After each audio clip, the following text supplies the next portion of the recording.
The chosen genre is animation. Could you tell me what you would see in an animation genre type film? Animation, 90% of the time, is family type audience, so child friendly. An alternate world from the real one with happy endings, animals that talk, and is classed as normal. You can also get a lot of Todorov's narrative theory, as his theory suggests that all narratives follow a structure where they begin with an equilibrium, where everything is balanced. The 5 steps are equilibrium, everything as it should be. There is a disruption, they recognise the disruption, and attempt to repair the disruption in order, and then it cycles to return an equilibrium. An example of this is from the film Zootopia. Now, the state of equilibrium is the normal situation and attitude a bunny should give in real life when a fox, predator, tries to bully and beat a bunny. The recognition of this is when the force completely shuts Judy off from the circle and gives her the safest job on the block, because no one believes she, a little bunny, would be able to take on such a big mission like rhinos, tigers, etc. So no matter what type of animal you are, from the biggest elephant to our first fox, I implore you, try to make the world a better place. Look inside yourself and recognize that change starts with you. The attempt would be when Judy shows she can do anything they can and more. She was able to live her dreams and prove anyone could do anything. This film also shows stereotypes too. My example of this is when everyone believes that not everyone can do anything. It depends on your height, who you are, for instance, your representation, which isn't the case at all, which Disney proves at their Happily Ever After. Now on to another theory, which would be props characterisation. Characterisation theory is shown as 8 different character types that each character of each film are associated with, such as the villains, the dispatcher, the princess's father, the helpers, and the hero.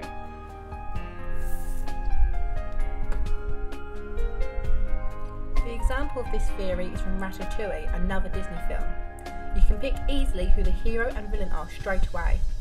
Skinner from Ratatouille was the lead chef of the whole restaurant, rolling in the money and credit for someone else's name. He gets a revengeful rage as the skinny, slow son of Auguste gets the fame for a rodent's special recipe, so he would be our main villain. Colette would be the dispatcher for Ratatouille because she finds out about the rat and his speciality. She first doesn't agree and hates the idea, but comes together to help them out and falls in love with Alfredo. If she didn't believe in him at first, Alfredo may have never have got the chance again. Now the princess and the princess's father. This would be Alfredo or Augustus.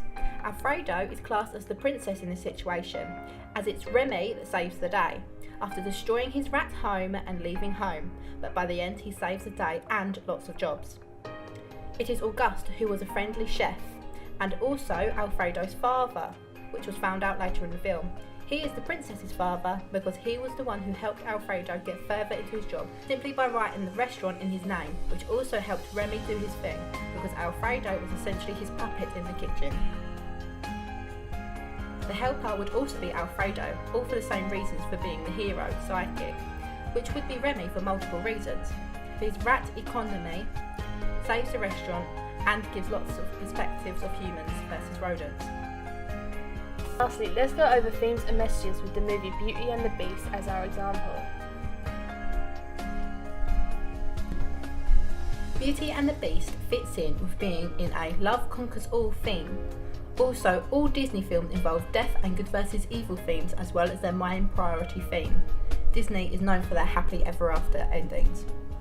Always, you will see a villain, whether that's a female or male, never too sexist on that part.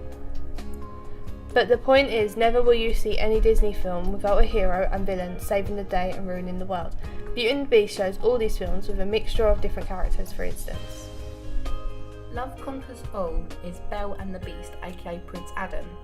Death, Gaston dies, appears to have died at the end after falling off the roof, but also Belle hasn't got a mother, only a father, so her beloved mother seems to have passed away, leaving her dad to raise Belle. Good versus evil. Gaston is the evil villain trying to capture and kill the beast as well as to get Maurice to seem crazy after him talking about how wild the castle in the woods really is. The lessons we learn throughout this movie is don't judge a book by its cover. As you see, Belle falls in love with what was in the inside. The affection the beast shows in time overrode what he looked like on the outside. The consequences of the character's actions would lead to loss of family and friends, death. These consequences are worse for the villains as it shows more karma and justice for the good versus evil. That's all we're going to talk about today. Bye.